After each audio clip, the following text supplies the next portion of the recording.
Welcome to Mission Evolution Radio Show with Gwilda Wiyaka, bringing together today's leading experts to uncover ever-deepening spiritual truths and the latest scientific developments in support of the evolution of humankind. For more information on Mission Evolution Radio with Gwilda Wiyaka, visit www.missionevolution.org. And now, here's the host of Mission Evolution, Miss Gwilda Wiyaka.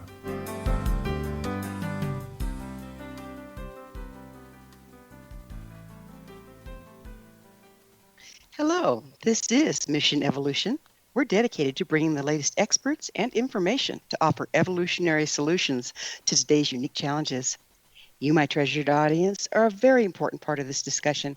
Email info@missionevolution.org with any comments or questions. We'll address them on the very next show. So take notes, sit back, and enjoy.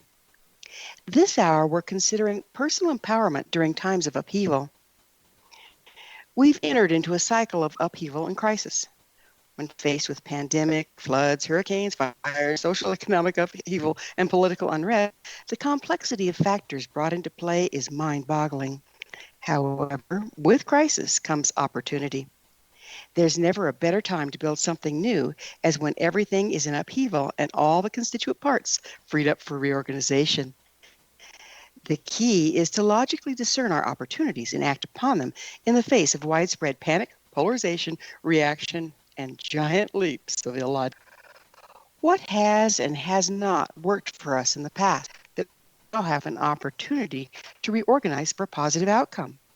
How can we move forward and create a better tomorrow for all concerned? With us this hour to delve into the possibilities now being presented is a gentleman we've had the pleasure of having on the show before, Terry Patten. Terry is the author of A New Republic of the Heart, an Ethos for Revolutionaries, and Integral Life Practice, which he co-wrote with Ken Wilber. He founded and leads a thriving practice community that recently published Being the Change, Action Research Findings from a Global Social Experiment. He's taught Integral Life Practice to over 10,000 people, founded the consciousness technology company, Tools for Exploration, and led the team at the HeartMath Institute that developed their first heart rate variable monitor. His website, terrypatten.com. Terry, on behalf of our listeners and myself, thank you so much for joining us on Mission Evolution. Thanks so much for inviting me, Gwilda. I'm happy to be here. It's so nice to have you back. So tell us a little bit about yourself and your background. Well, I'm somebody who's lived a very, very blessed life, with a lot of unusual pieces. I was raised in an intentional community founded by a Christian church that invited people of other races and religions to live together as a witness for peace and brotherhood. And so I kind of grew up being mentored by these really idealistic co-op aunts and uncles.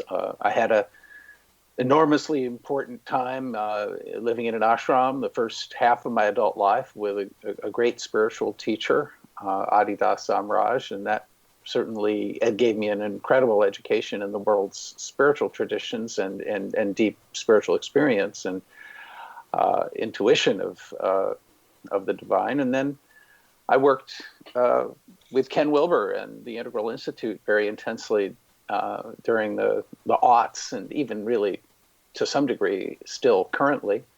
So I've had a number of families of influence that have shaped me a great deal. At this point, I've been kind of given my draft notice a little bit by the speed at which what we can sometimes call the meta crisis or the multi-leveled human predicament, our ecological and sociological crises are intensifying so fast that I've just given myself over to working through a nonprofit based just on donations, inviting people in a very generous way with the spirit of a gift economy to join with me, to become friends who can send a pulse of wholeness and healing into the world, and to join with all other people of goodwill to more competently marshal our intention to be a blessing in a world in trouble. So that's kind of what I'm doing now.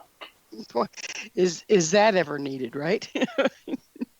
Oh boy. Most people are Yeah, most people are still upset and anxious over the pandemic, the fires, the floods, and the political and economic crisis, as you brought up. How can we understand what's happened in the world in a way that can empower us? Well, part of what is required is that we begin our whole experience so influenced by other people and media and everything else, and that perspective just reinforces the idea that you're a separate person and that your well-being is the only thing that really ought to matter to you, and the fact that we are not just eventually going to die as individuals, but the fact that there are threats to our well-being on a system-wide basis, that we're part of a civilizational system that in some ways is just so profoundly unsustainable. I mean, this is really upsetting, and people tend to avoid it. We try to call it healthy denial, but there's a level of denial that's become kind of installed in us on a civilization-wide basis, so that people are projecting the negative off. It's some awful elite, it's some particular enemy, some bad force or person or cabal or organization or whatever is the source of all the difficulty. And there's a much more profound way of relating to all this, to recognize that the war, so to speak, between good and evil is really fought in every human heart.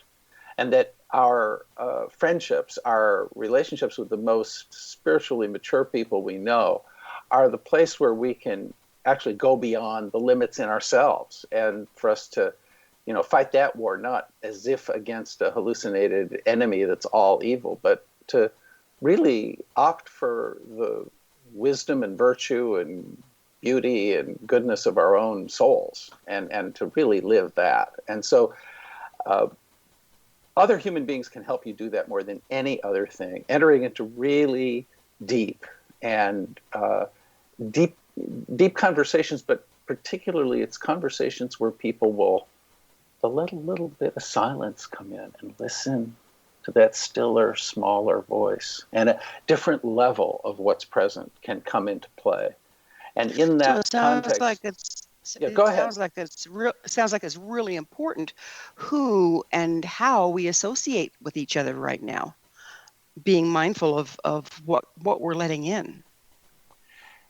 It is, and yet it doesn't follow from this that you should never talk to the people who are most challenging. Sometimes the people who are most challenging are still teachers to us, because we can learn to love and to not put anyone out of our heart, even the people that we disagree with most about passionate topics are still children of God in a sense. And there's a way of holding everybody in our heart and still being clear about truth and falsity and standing for our values and virtues. That is, I think, a developmental challenge. It's not just like what we already know we should make better choices among. No, we're actually asked to grow. We're asked to become more mature human beings. And that's something you can only approach with sort of a kind of humorous seriousness and a great deal of humility. Absolutely. So I have to ask you, have you been aware? It sounds like your whole life has set you up to be in position to be of service now. Have you been aware that we're heading towards this crisis? Oh, yes, for really my whole life. I mean, I was reading and writing about issues like this back during the first Earth Day in 1970. It seems like there's a lot of us that's been the case, that, we look around us, and it's not like we're prophets. You don't have to be to say, this isn't real sustainable. What made you choose the direction you took to prepare for it? Well, I felt a kind of civic responsibility. I think that sometimes when somebody discovers the amazing fulfillment that one can have through spiritual practice and meditation and the kind of unconditional happiness, happy for no reason happiness, it's just uncaused and grateful and in touch with grace. I also could see that there were other domains of practice. That it wasn't all on the cushion. We had to take care of our physical health and fitness, that we had to also take care of our ways of relating to others, and that even our participation in our communities and states and nations and every level of it is a place for practice. So as I saw this crisis of unsustainability growing and intensifying, I realized that it was going to require whole systems transformation, the most fundamental kinds of transformation that would really affect us at every level. And that the thing that would be hardest about that wasn't so much the engineering or it is the politics in a way, but it's the human relations. It's becoming the mature human beings that are required. And so this politics of maturity, of maturation, of really becoming able to be generous and helpful and wise and unshakable and a source of sanity in the midst of the craziness. That was really what I focused on. What I love you've repeated in the short time we've been together here this morning is that, alluding back to, it has to start within first. That's where the real work is, and that's where the real power is. Is that what you're saying? I'm saying that the inner work is absolutely essential, but I look at it integrally. It's not like we should go do the inner work and not do any outer work until we've finished our inner work. It's that we should be doing our inner work, our interpersonal work, our relational work, and our outer work all at the same time, and that the limits of our personal maturity or our ability to relate to others are going to show up in our ability to be effective in our outer work, so that none of these things can be pursued in isolation, especially through the enormous, great transformational moment that lies ahead of us. We're going to have to make a conversion to a sustainable human presence on this planet, and one that has some real fairness and is still spiritually fulfilling. How are we going to do that, especially without ending up at each other's throats? It seems like an impossible problem, and yet the thing that cuts through it is the power of love and friendship. It is more powerful than people realize. It's just that the kinds of love and friendship of which we're usually capable need to mature. There are other higher stages and levels of that, and that's what I'm devoted to exploring. Well, it takes a real dovetailing, doesn't it? Because if you sit on the mountain and contemplate your navel, you never trigger the parts of yourself inwardly that need to be transmuted. And if you don't get out and work in society, no amount of transmutation is going to affect the whole. So it does have to be happening all at the same time, doesn't it? I think it does. And yet there are seasons in a person's life. There can be a season when you're discovering or really deepening in your meditation where that takes a special emphasis, or where the magic of what's happening with your deep spiritual friends is catalyzing all kinds of growth, and so that's taking center stage, or periods of time around elections like we've just been going through in the United States, or at other times when really rolling up your sleeves and getting a lot done in practical terms in the outer work feel like they need a special focus. So there are seasons, but you never can let go. You can't. We tend to think in such binary terms. It's as if we have blinders on that narrow us down, and when we see one thing that's super important, we say that's a bottom line. We forget that it's not the only bottom line, and that exclusivity, that reductivism, that's what I'm hoping to help people wake up out of. Fantastic. Well, it's time for us to take a commercial break, but on the other side, I'd really like to get deeper into this topic because I think it's so important. It is time for that commercial break. Terry and I will return shortly, so don't go away. You're listening to Mission Evolution, coming to you on the X-Zone Broadcast Network, www.xzbn.net.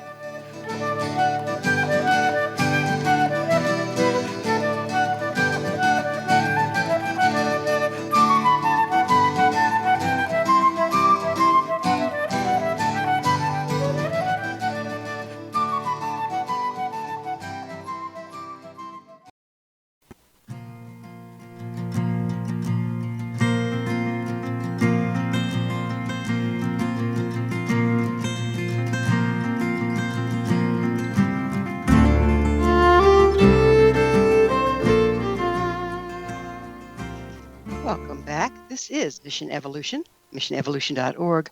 We're bringing together gifted people of service to the world. I'd like to take this opportunity to thank you, dear listeners, for your continued encouragement and support of what we're providing through Mission Evolution to aid during these challenging times.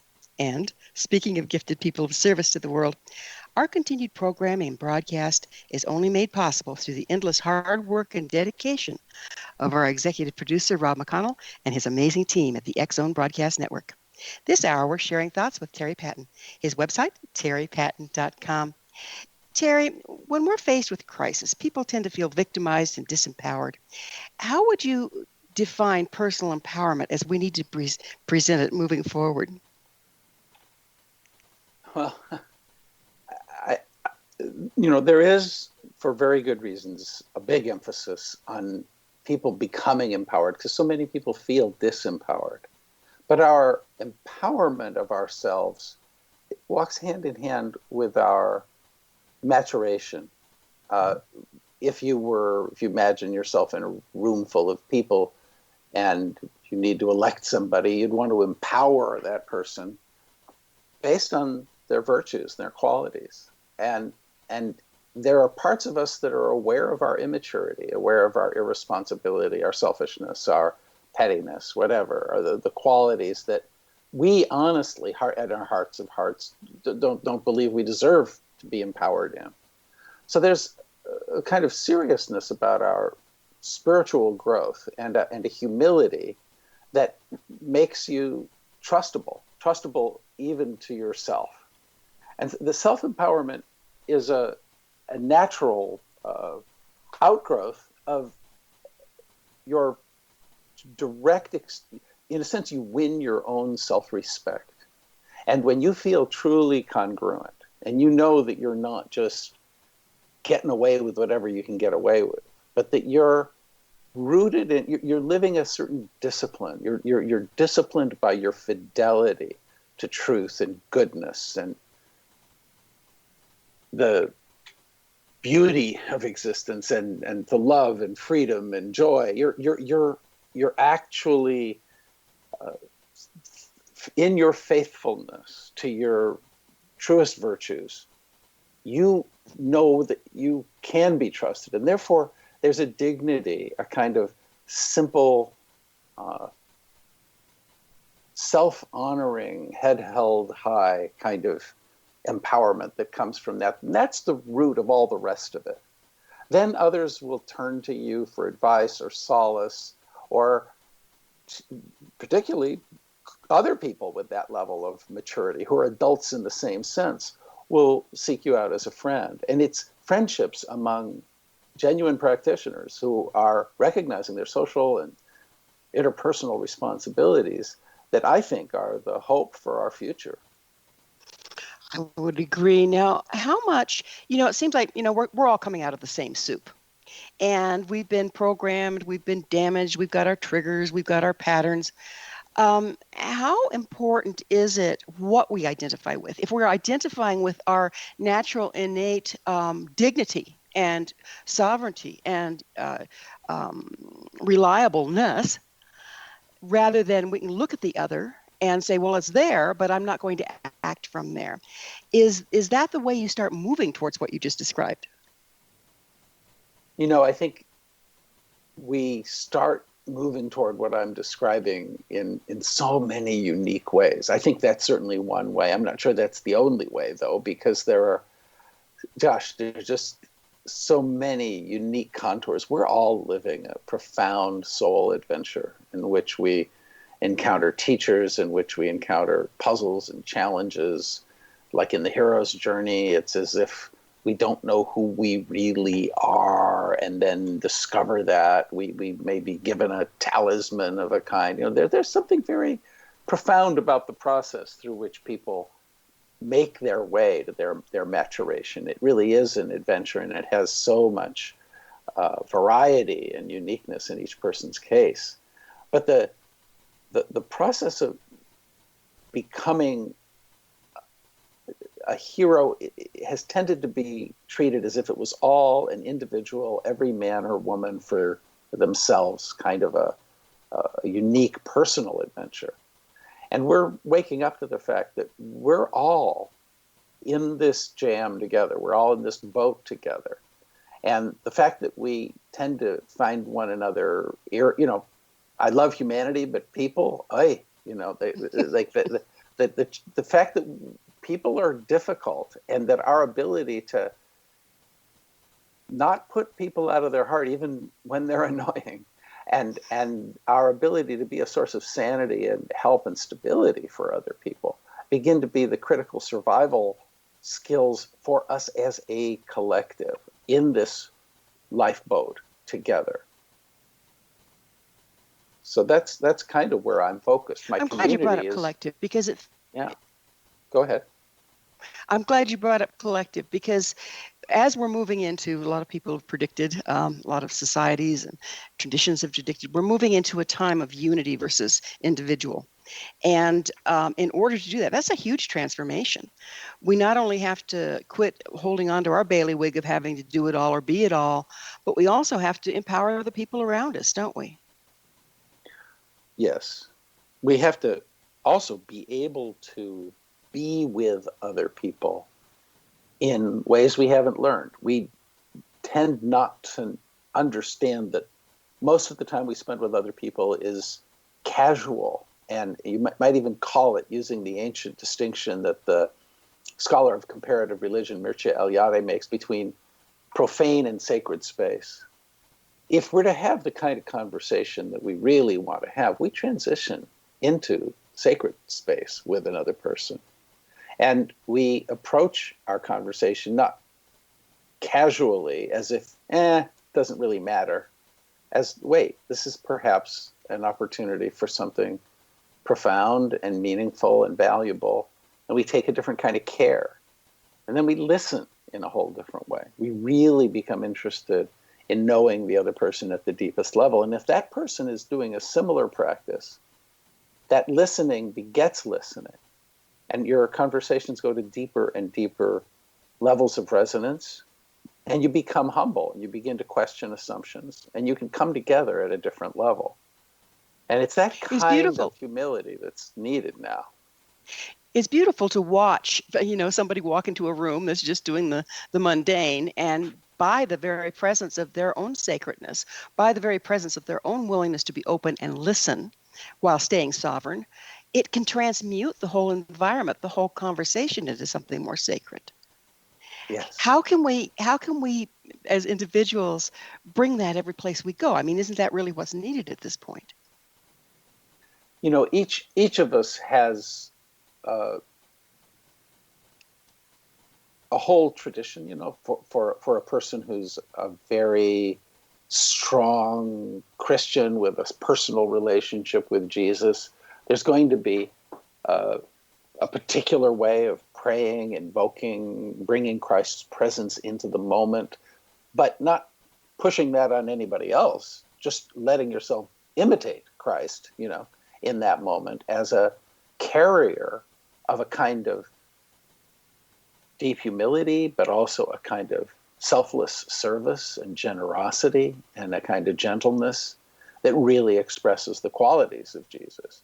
If you're a scientific thinker who thinks that, materialist explanations are a whole lot more effective than others, then your sense of how to bring that kind of sacredness into the moment is maybe going to just have to do with being really present, noticing the tendencies of contraction in the heart and relaxing them, and letting yourself transition into a place where there's the potential for novelty. There's a potential for something new and different to happen.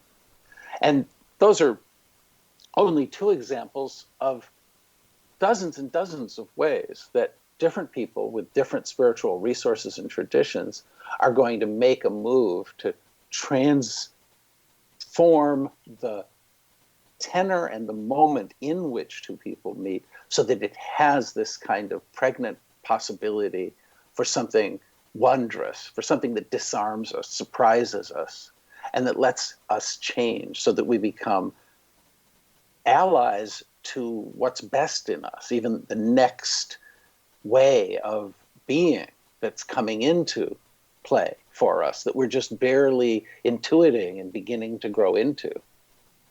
How do you see our guiding beliefs and ideals? Because, we all have those, and you were talking about some of them. How do we see our guiding beliefs and ideals being challenged at this time? Well, I think that a lot of our guiding beliefs and ideals, as we've learned them, arose in the midst of a very unusual period in the human journey in which, because of the discovery of the New World, and then fossil fuels, and then information technology and the powers of silicon, we've pretty much lived in a world of infinite resources for almost 500 years. And therefore, economies have to expand, and children should do better than their parents, and all kinds of things. And we're now at the point where that whole process is beginning to encounter the beginnings of some limits. And this kind of exuberance is no longer going to be sustainable. So we're being asked to do something that our parents and grandparents and great-grandparents never were asked to do. We're having to navigate something that's really challenging.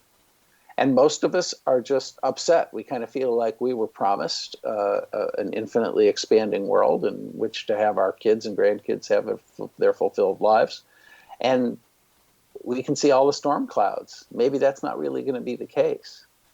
And that requires a confrontation, just like our noticing that we're going to eventually die involves a very deep spiritual confrontation with limits.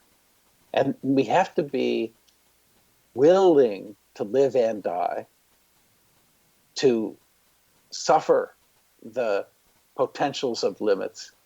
And the only way we can do that is to see something honorable, sacred, even almost magical in all of that. And that's a transformed view, isn't it? Yeah. That's the way life works. Everything in nature has its season of budding, of growth, of expansion, and then of death, and of being taken down to its constituent parts. So it would appear to me that we're entering into the fall and the winter of the times that you just described. And that needs to be embraced and understood better than what we have the tools at this time. Where can we get those tools, Terry? Well, certainly there are many sincere and deep and wise teachers who are offering teachings of various kinds. And there are many, many communities of practice, churches and Zen sanghas and, synagogues, and every different kind of community of practice exists.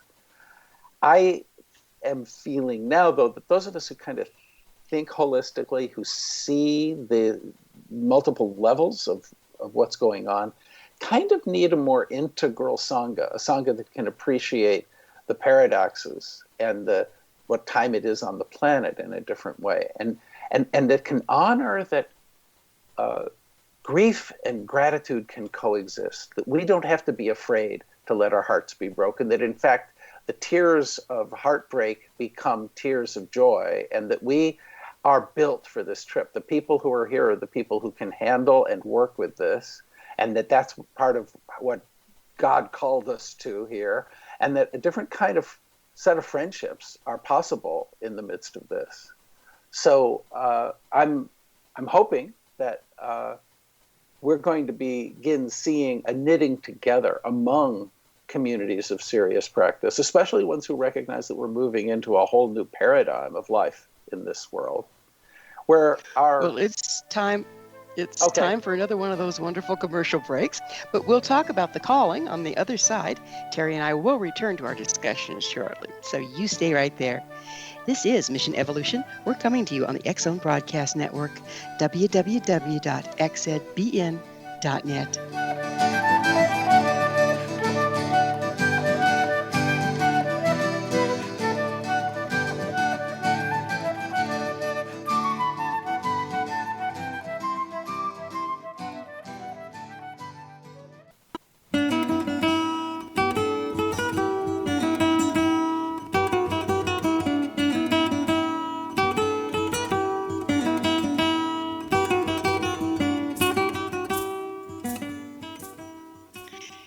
Hello again. This is Mission Evolution, missionevolution.org, dedicated to unification and evolution of consciousness.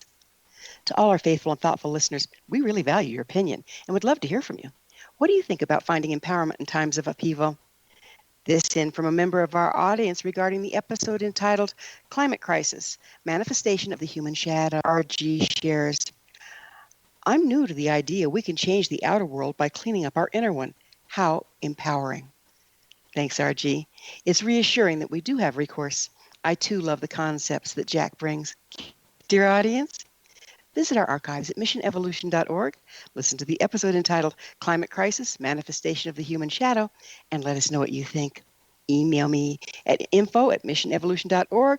Give me your thoughts or questions so we can all share them. With us this hour discussing thriving through adversity is Terry Patten. His website, terrypatten.com. We ended the last segment, Terry, with a very intriguing concept, and that's of the calling, that many of us not only came at this time to be here at this time to meet the challenges of this time, but there's sometimes an activator that calls us to that. Would you speak to that a little bit, please? Well, there are so many different ways that we can picture and talk about what is happening, and all of these perspectives have some validity. But the stories that we tell, because we're story making, story listening beings, end up being the most influential and powerful. And one of the most evocative ways for us to talk about what's happening right now is for us to recognize that what is that this moment is not wrong, that there isn't some terrible mistake, that things didn't go haywire in some awful way, that there's somehow something about what is that you can trust. And what is that this, yes, global warming is real, yes, the positive feedback loops are real, yes, there's all kinds of societal stresses and breakdowns and polarization and difficulty, and all of that is frightening, and it is important to take it seriously. And yet, all of the extraordinary capacities of human beings are also present, and the particular human beings who are here are armed with a time in which all the wisdom traditions of humankind are in conversation in a way that's never been true before, in which much of the highest idealism and nobility and willingness really even to self-sacrifice on behalf of the whole is operative. There's a kind of latent heroism there in so many human hearts. And there's also a sense then that we were called here for this time. This is our time. This time, as crazy as it is, this is your time. You were born here for whatever you can bring to this. That way of interpreting it helps us to, instead of bemoaning it, oh, why do I have to live in a time when there's this terrible pandemic and I can't have fun and party and enjoy life with other humans and see people smiling on the street. This is such a drag. Well, maybe this is a really momentous time in the human journey, and it's hard and it tests us. But you were here because you can take this and you can learn from it and you can become a more mature human being through it. That kind of reframing of understanding this as a calling is the beginning of really getting that life is a school, that it's going to keep giving us lessons, and showing up and really learning those lessons is what really matters. You know, my old Lakota teacher, it took me years to understand even partially what he was always trying to say with this. But he said, be mindful, it wasn't the words he used, he said, take care to notice the stories that you loved as a child, because they speak to the story that you came to live. And one of the ways we can look at that now as modern people is, who was your superhero? You know, that sort of thing. Is that part of what's happening here? Is we're looking at our calling and we're being called through the stories that appeal to us, that bring out the hero in us? Well, yes, I mean, sometimes you know that, but there's a deep sensing in you. The Sufis talk about the ear of the heart. And in a way, your heart is, there's a whole field, neurocardiology. This is something I worked with the Institute HeartMath when they were just really exploring this. And there are lots of nerves that begin in the heart and that end in the brain. The heart is a center of human knowing. So is the gut. We have three brains, in effect. And the ear of the heart knows the difference. At the deepest level, there's something wholesome and patient and very much kind, very much understands that you have self-responsibility first and care, that there is a centrality, this pa-pum, pa-pum, pa-pum of the heart is an expression of a kind of continuity, a kind of restedness. There is all kinds of wisdom that's available to us if we just put our hand at the center of our chest and close our eyes and just listen, especially in a moment when you need more wisdom, when you're praying for grace or for clarity or for new resources. And you can just ask your heart, like right now, what other perspectives are available? And the heart there's a deep heart knowing.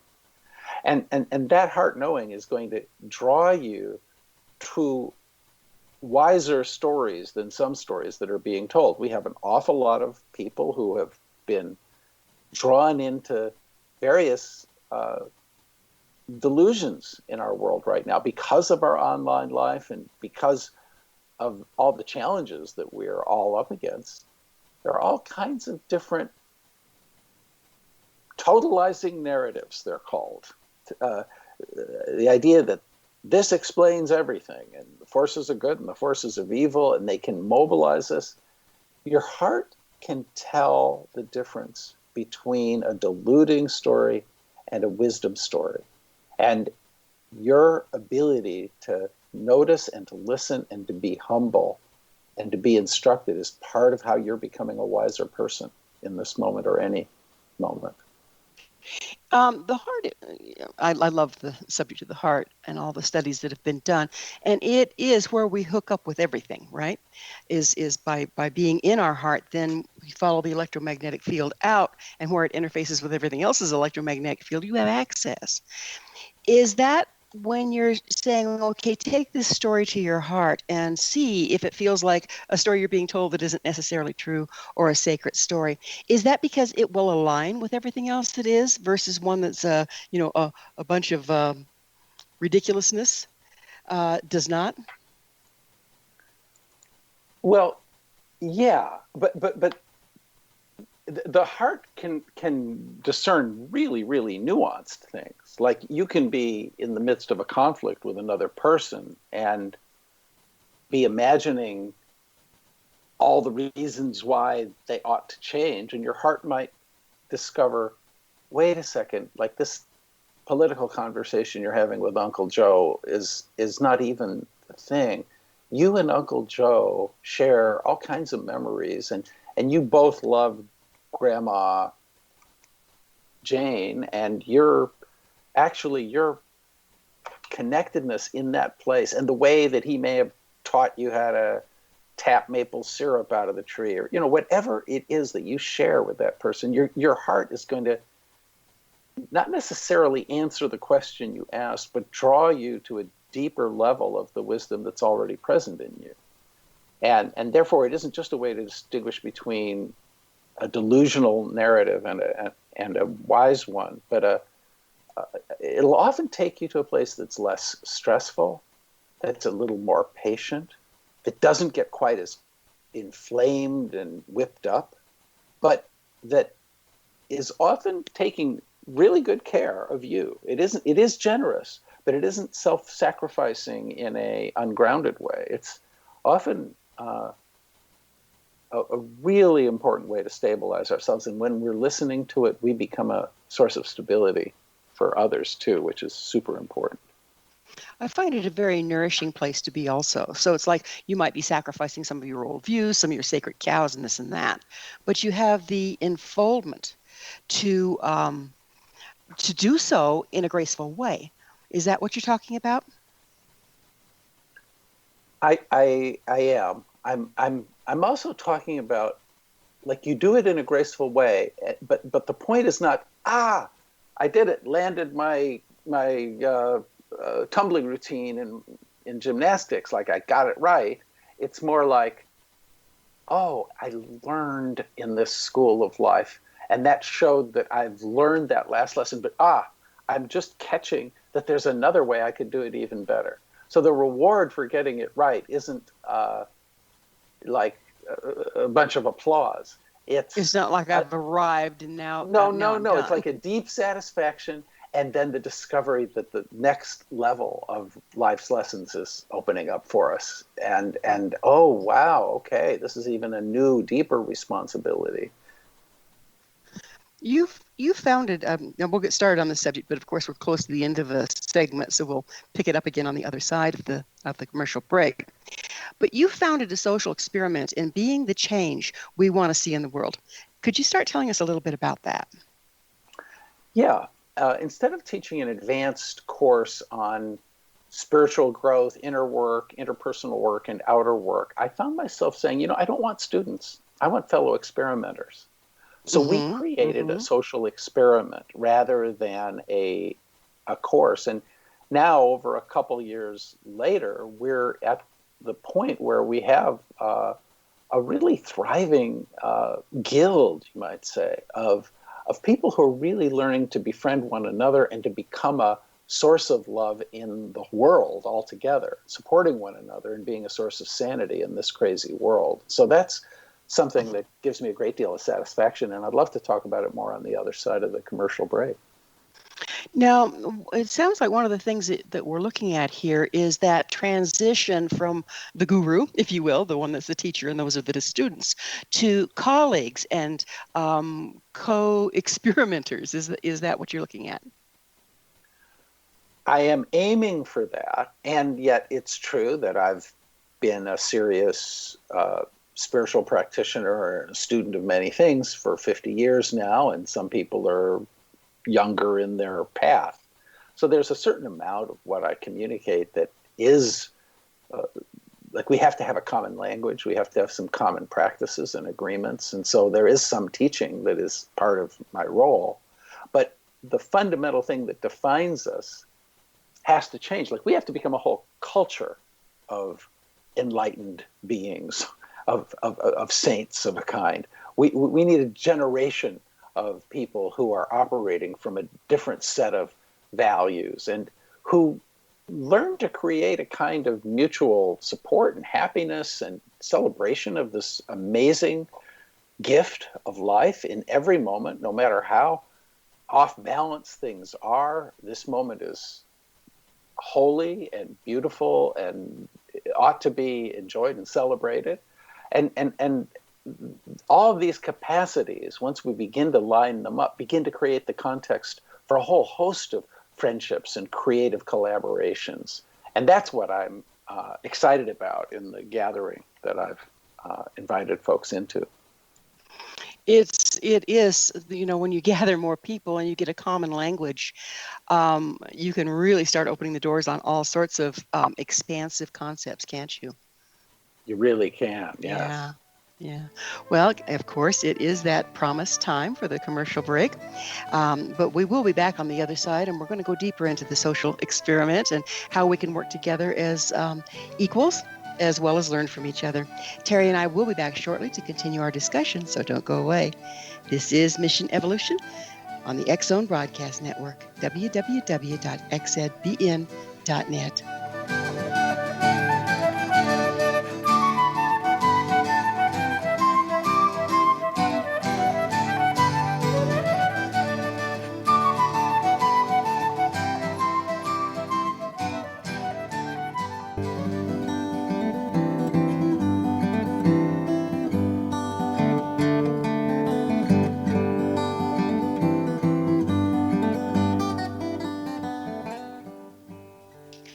Welcome back. This is Mission Evolution. Did you know our entire leading edge information packed past episode collection is available to listen or download with our compliments? Visit our archives at www.missionevolution.org for our ever growing selection of guests and topics. If you'd like to find out more about me, Gwilda Wiyaka, my school, and all the evolutionary tools we offer, visit our website, www.findyourpathhome.com. Our guest this hour is Terry Patten. We're speaking about transmuting our circumstances. And Terry, would you mind sharing the other websites that you have where we can find out more about your materials? Yeah, probably the primary one is the nonprofit through which I now do all my work. It's New Republic of the Heart, kind of long, .org, newrepublicoftheheart.org.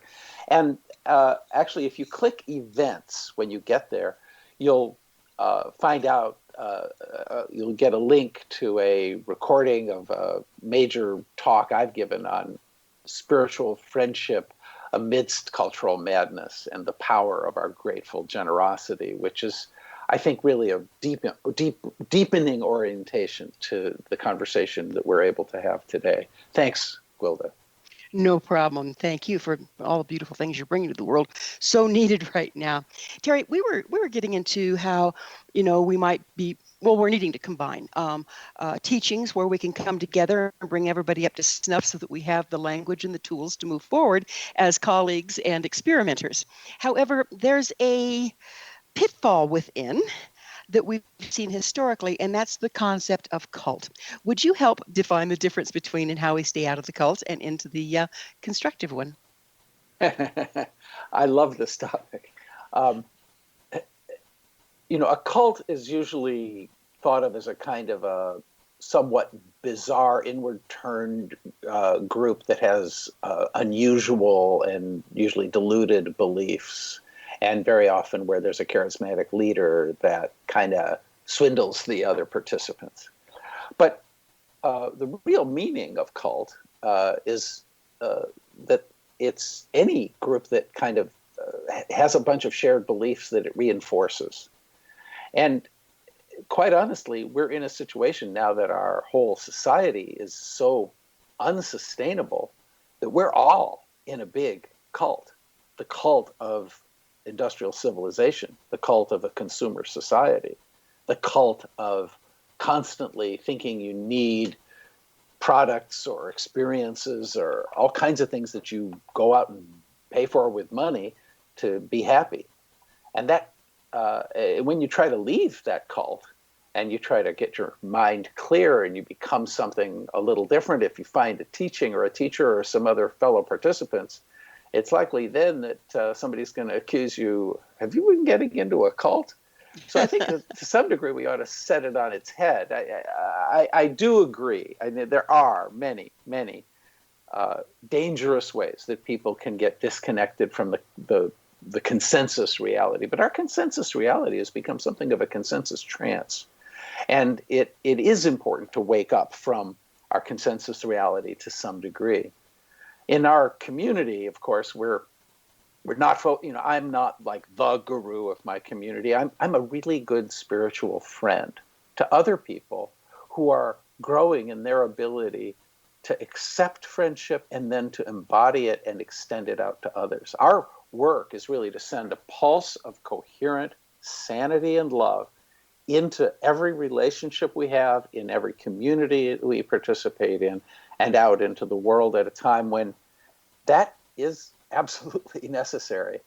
So what we're really interested in and what we're cultivating is a kind of listening to existence that enables the sacred heart of being to express itself through us so that we're becoming the hands and feet of grace in this world. And that is the most fulfilling thing for us.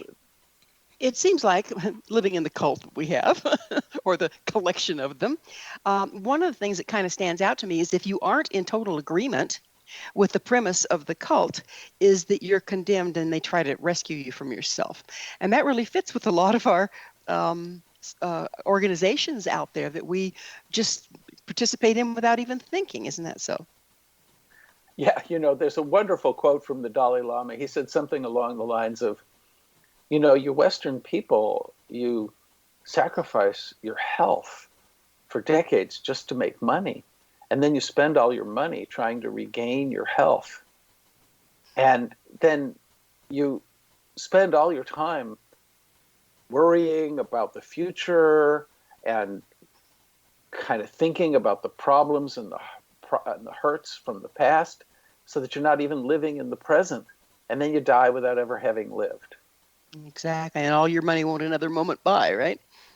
And that is the cult we want to awaken from, the cult that has us living like that. So there do need to be understandings about what it is to practice, like a fundamental attitude of humility. There's a term, it's a $20 term, epistemic humility. It kind of means, you know, no matter how much something seems like I know it, there might be something more to things, and maybe my knowing is imperfect. So I have a little humility about what I think I know. And if you have an attitude of epistemic humility, you also have an attitude of generosity. What I want to get out of this interaction with you, sure, I want to learn from you. I want to hear from you. I want to get closer to you. But the most important thing is, can I befriend you? Can I discover the divinity of you? Can I let myself be surprised and drawn into gratefulness? Can I practice gratefulness as a whole way of being? And in that, noticing of the miracle, noticing of the wonder of the world, can I help you notice the miracle and wonder of the world more fully? And You know, that, it's, again, the entire world works on spirals and expansion and contraction. If we look to nature, all of those things exist out there, and yet we've segregated ourselves and separated ourselves to where we hardly function. Now we don't even have a language of spirit. Is that part of what you come together with, is developing a common language so that these concepts can be reintroduced? we do that for sure. A big piece of it is for us to try to create non-zero sum relations with one another, so that the way that I support you makes you so much happier and healthier and capable, that you're supporting Jill and she's supporting Fred and Fred's supporting me, and we're all getting stronger. That kind of attitude of curiosity and wonder, so that we're recreating a kind of spark of the miraculous. You know, Einstein said you can live as if nothing is a miracle or everything is a miracle. And that living in the miracle, because it all is a miracle, truly, this moment is a miracle, that is an attitude. And so language is good, and yet language is always imperfect. We can always turn our vision to see our idea of the tree instead of the tree itself. And language can substitute for the naked heart's encounter with the miraculous wonder of the sacred living God that is breathing you right now and sparking the mind that's hearing these words and speaking these words and dwelling in that wondrous, beloved condition, is something that a practitioner, you know, by grace, I get there. I can get depressed and agitated and lose track. I make it my commitment to find my way through those moments of wilderness and to rediscover the secret again. And that kind of attitude and friendships that are really helping us to do that, that's kind of what we're all about in A New Republic of the Heart. I'm going to ask you a tough one now. We have 4 minutes left in the segment. So within that, what have you learned in your social experiment that can help us moving forward as a culture and as a people? One of the things that we've learned that I think is most important is that if we don't put out of our hearts even the people that disagree with us most, if we really live in the questions. It's just, there's this phrase from Rainer Maria Rilke about living the questions and loving the questions. If we dwell together in profound questions that make us deeper, more fully present, more fully generous, more fully awake to the miracle of existence, we feed one another. Like the discovery has been that many, many people who've come into our community have grown into becoming teachers themselves in their own communities, or they've grown into being able to heal problematic relations that they have with members of their family. It's an elusive thing. It's not. This life is a school, and it's teaching us lessons forever. So the way we tend to talk about successes is like, I've graduated, but the person who thinks they've graduated is the dangerous one. It's the one who has graduated from something and now is humbly beginning the next course of study that we can trust. So I think that we've begun to create a culture in which that recognition is drawing greater and greater maturity and empowerment into the lives of many people. And it's so great that it's a global community where you have people you're learning from in Europe and Australia and South America. And, just it has that kind of cosmopolitan cross-pollination going on, too. We know that, speaking of global, the Eastern traditions and some of the circular learning methods that are taught there. I'm an international Taekwondo instructor, and one of the beautiful things that I watched and practiced in that is that everyone is a student and everyone is a teacher. So no matter what their age, each of the belts, as they would advance up a belt, then the students below them in belt rank, regardless of age, became their students. And then they would teach those students, and the ones above them would teach them.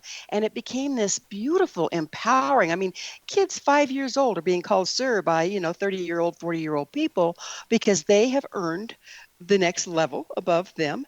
And it just really developed a lovely community that we tend to lack here in our hierarchy. Would you speak to that just a little? Yeah, well, if we begin to recognize that you're in the dojo all the time, and my gratitude for your generosity in helping get my message to others, and the team and the folks that everybody is coming together to be of service in different ways. And if we notice that and we really let it in, we dwell in blessedness, we dwell in gratitude.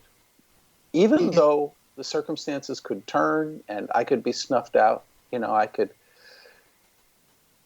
catch COVID or get hit by a truck, tomorrow, whatever it is. If I live in the miracle in the meantime, my life is well lived. So there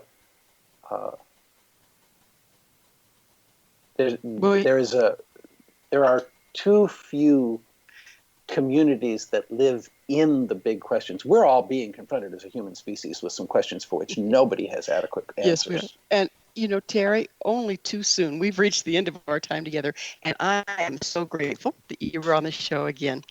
Always such a pleasure sharing thoughts with you. Thanks for it so much. Thank you. And if people are interested, it's newrepublicoftheheart.org that you can reach us at. Thank you. Great. Our guest this hour has been Terry Patten, author of A New Republic of the Heart and Ethos for Revolutionaries and Integral Life Practice. His website is newrepublicoftheheart.org. I love to hear from our listeners. Email me at info@missionevolution.org and suggest any guests or topics you would find of interest. I'm sure we'll all enjoy them. This has been Mission Evolution with Gwilda Wiyaka on the X-Zone Broadcast Network, www.xzbn.net. Join us next time as the mission continues, bringing information, resources, and support to our evolving world.